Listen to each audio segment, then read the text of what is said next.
Salam Nusantara dari Sabang sampai Merauke, dari Medan sampai Pulau Rote. Mantalah iman kita, mantalah kasih kita, mantalah pengharapan kita tentunya dalam Yesus Kristus yang menjadi Tuhan dan Juru Selamat kita dan Juru Selamat dunia. Jangan katakan bahwa Yesus bukan Tuhan, jangan katakan pula bahwa Yesus bukan Juru Selamat. Dia adalah Tuhan, Dia adalah Juru Selamat. Kalau engkau percaya, engkau akan diselamatkan. Kalau tidak percaya, engkau akan dihukum. Yohanes 3 ayat 36, Yohanes 14 ayat yang ke-6. Yesus sudah berkata, akulah jalan dan kebenaran dan hidup, tiada seorang sampai kepada Allah kalau tidak melalui aku. Haleluya, mantap.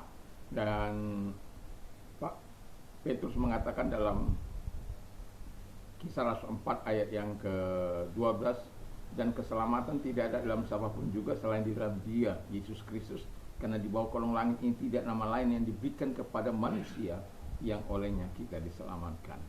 Puji Tuhan. Dan Yohanes 3 ayat 16, karena begitu besar kasih Allah akan dunia ini sehingga Ia mengaruniakan anaknya yang tunggal supaya setiap orang percaya kepadanya tidak binasa melainkan beroleh hidup yang kekal.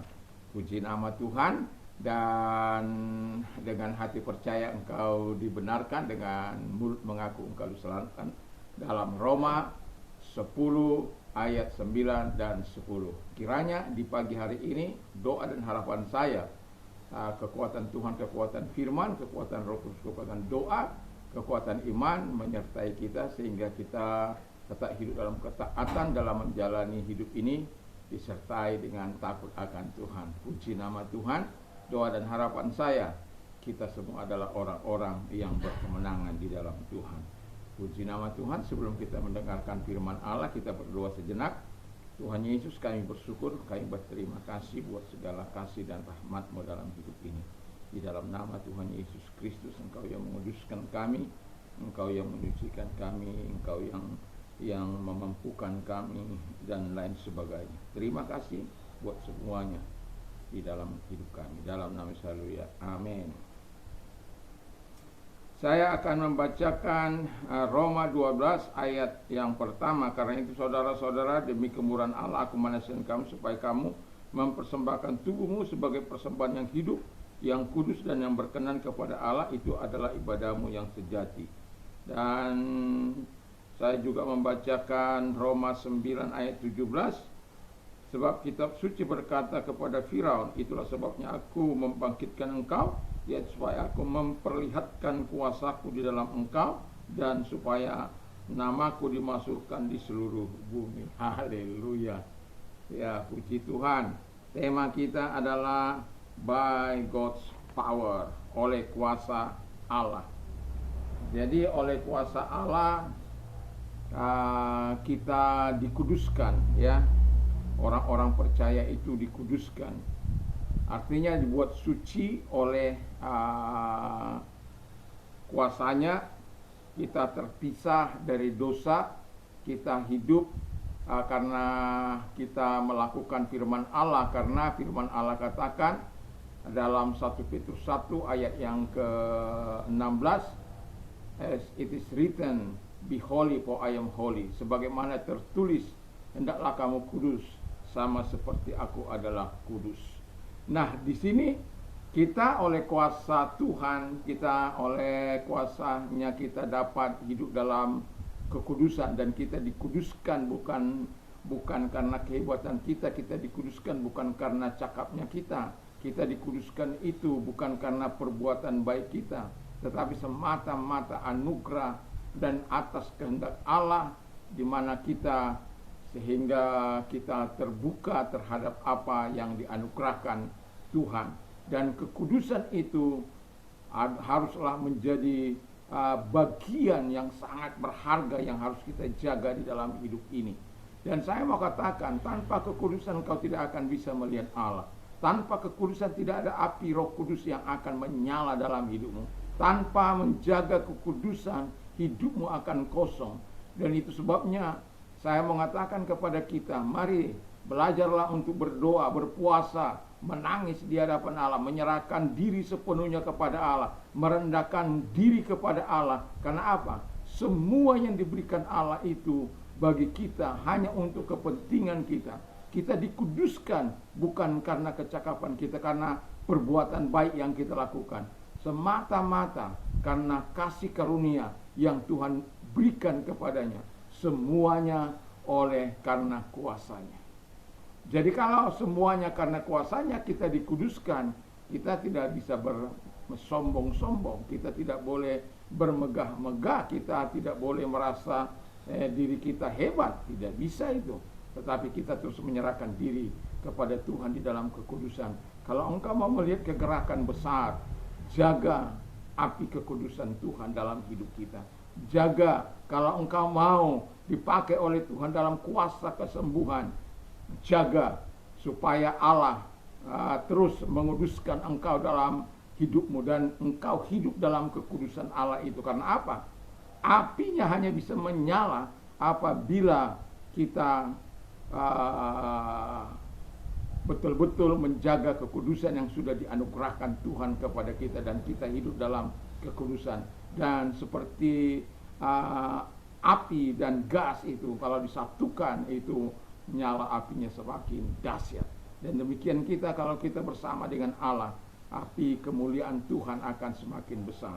Yang kedua kata firman Allah, by God's power, oleh kuasa Allah kita dimampukan untuk hidup taat. Firaun tidak dianugerahkan Tuhan untuk hidup taat.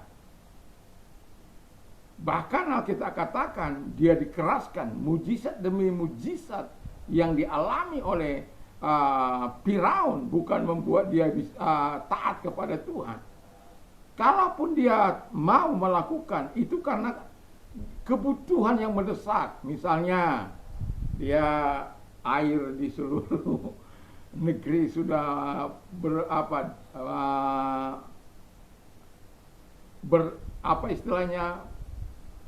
penuh dengan darah atau penuh dengan kodok dan lain sebagainya sampai di mana-mana, sehingga ya udah ngalah gitu ya. Itu bukan karena kemauan dia, tetapi karena ada kepentingan yang dia butuhkan.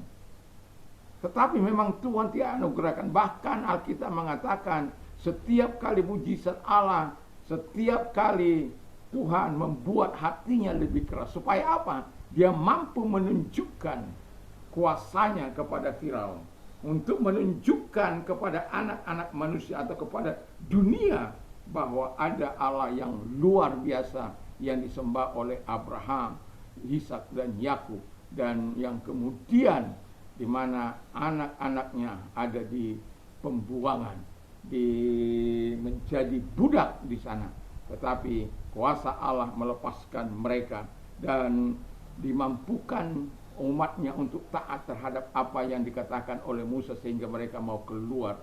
Walaupun ada banyak mereka yang menghadapi masalah, mereka bersungut-sungut. Tetapi yang mau saya katakan, ketika mereka diajak untuk keluar, mereka mau keluar dari tanah perjanjian. Ketika mereka disuruh memungut harta benda dari orang-orang Mesir, mereka lakukan, mereka taat.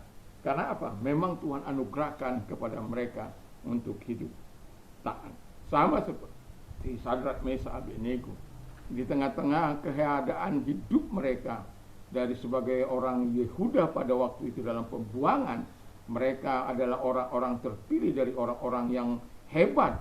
Tetapi mereka bukan hanya hebat dalam intelektual, mereka memang memiliki kemampuan berbagai-bagai pengetahuan, dan juga setiap kali mereka well known itu memiliki banyak pengetahuan. Dan kita lihat bagaimana mereka mampu memiliki kecakapan cepat untuk mengerti, memiliki kecakapan untuk melayani di istana raja. Mereka 10 kali lebih hebat dari orang-orang Ur-Kasdim. Dan itu sebabnya mereka sangat memuliakan Allah. Dan ketika mereka diberikan kesempatan untuk makan dari meja raja, mereka tidak mau. Karena apa? Itu telah dipersembahkan kepada berhala, dan mereka tidak mau makan itu. Dan mereka akhirnya minta supaya Aspenas memberikan mereka penilaian sendiri, karena mereka tidak mampu melawan itu juga.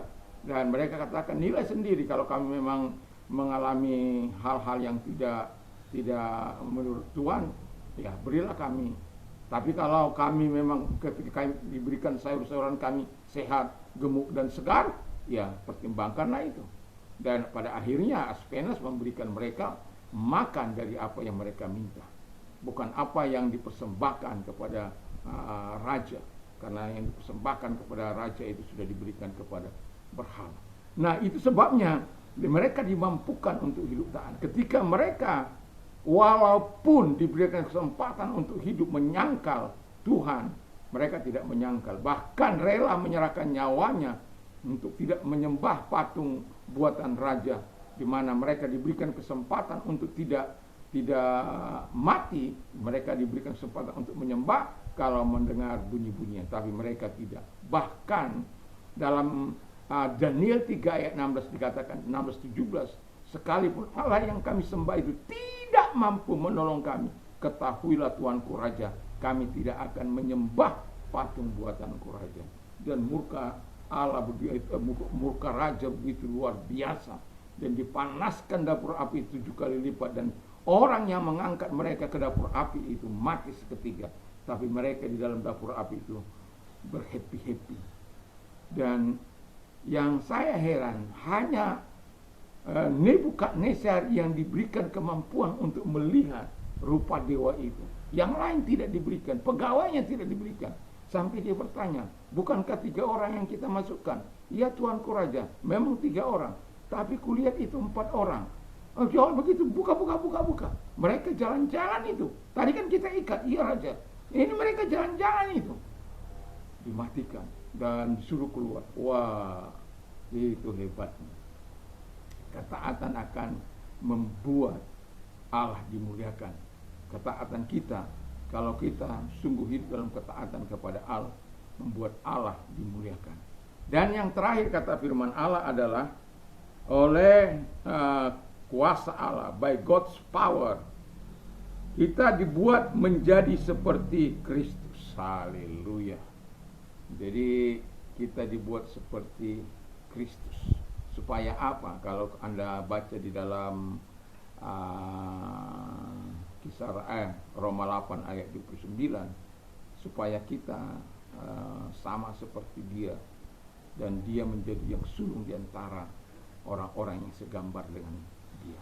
Jadi kita dikatakan dibuat menjadi seperti Kristus, memiliki hubungan yang baik dengan Bapa, dengan adanya Kristus dalam hidup kita, memiliki Roh Kudus yang membebaskan kita dari hukum Taurat, membebaskan kita dari takut akan penghukuman, dan luar biasanya Tuhan itu. Dan hiduplah dalam kuasa Allah kalau engkau mau mengalami pembebasan dari Tuhan, atau keselamatan dari Tuhan, atau apapun dalam hidupmu. Gunakan kuasa Allah yang Tuhan sudah anugerahkan kepada kita untuk memuliakan Tuhan, untuk memuliakan Tuhan, dan gunakan kuasa itu untuk engkau memuliakan Allah di dalam segenap hidupmu. Tuhan Yesus memberkati kita dikuduskan, dimampukan untuk hidup taat, dibuat menjadi seperti Kristus, bukan karena kehebatan kita, tapi oleh karena kuasa Allah yang mengalir kuat di dalam kehidupan kita.